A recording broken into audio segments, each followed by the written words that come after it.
Children running, playing on the playground, or enjoying a healthy snack. Youth on their skateboards, playing basketball, or participating in youth sports. It's more than just child's play. They are building the foundation for adult wellness.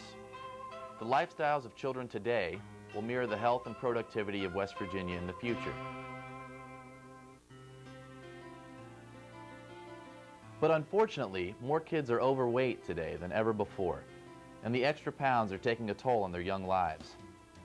Overweight youth experience more health problems, ones that can worsen as they grow older. They're often teased and even ridiculed, causing emotional scars that can last a lifetime. More than 90% of Americans believe that childhood obesity is a serious national problem, according to a survey by the Harvard School of Public Health. The West Virginia Center for Civic Life and the West Virginia Office of Healthy Lifestyles found similar concerns when they interviewed more than 100 state residents about the problem. For example, a teacher said she witnessed the social devastation caused by obesity at all grade levels. A college student said she was worried that the habits that children are developing now will stay with them into adulthood and inevitably lead to health problems. The purpose of this forum is to discuss the issue and what we can do about it. Why are so many children and teens overweight? What should we do to encourage healthier weights? What are the roles of youth, parents, teachers, business leaders, government officials, and others? How can we ensure healthy futures for all our children?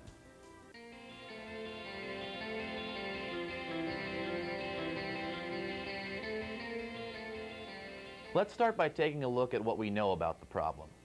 Across the country, people in all age groups are getting heavier. A third of all children and 60% of adults are above what experts consider a healthy weight.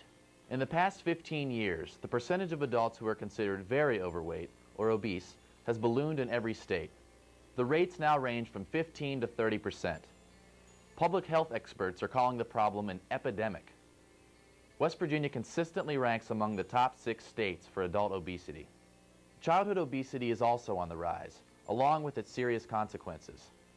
Overweight children are far more likely to develop high blood pressure and other conditions that can lead to heart disease. Type 2 diabetes, which used to be an adult problem, is increasingly common among overweight youth.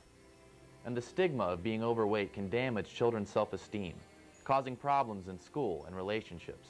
Mathematically speaking, the reason for America's expanding waistline is simple. We're consuming more calories than we use in our daily activities. But it's a little more complicated than that, according to the Centers for Disease Control and Prevention.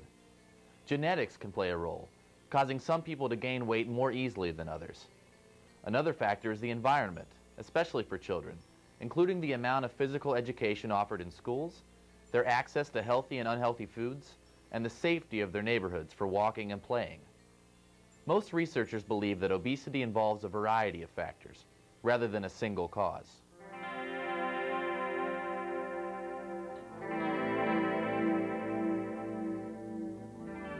So what can we do to reverse this unhealthy trend?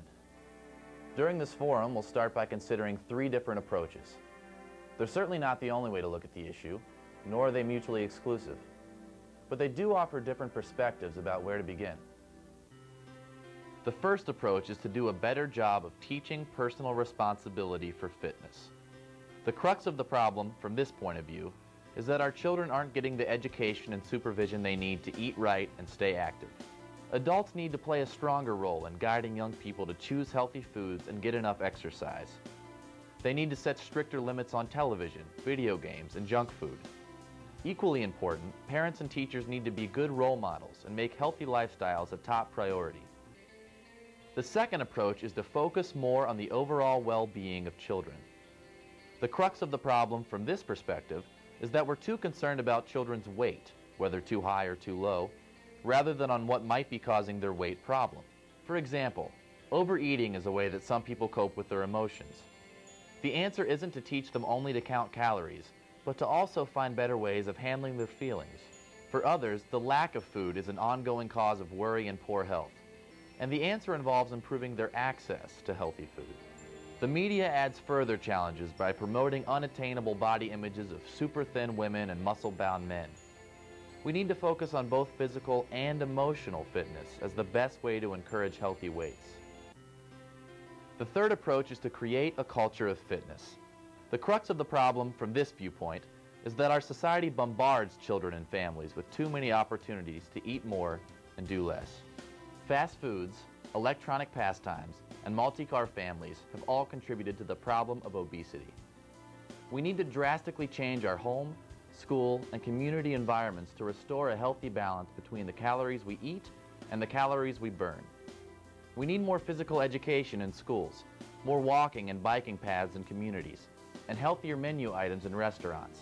Food advertisers also need to do more to promote healthy choices, especially to young audiences.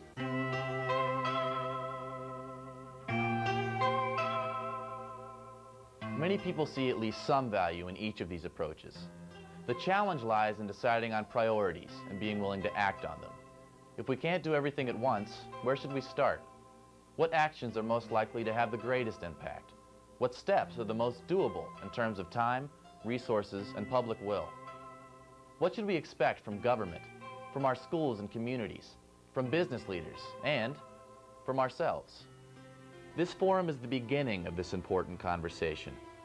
We hope it leads to further discussions involving wider circles of people who care about the issue.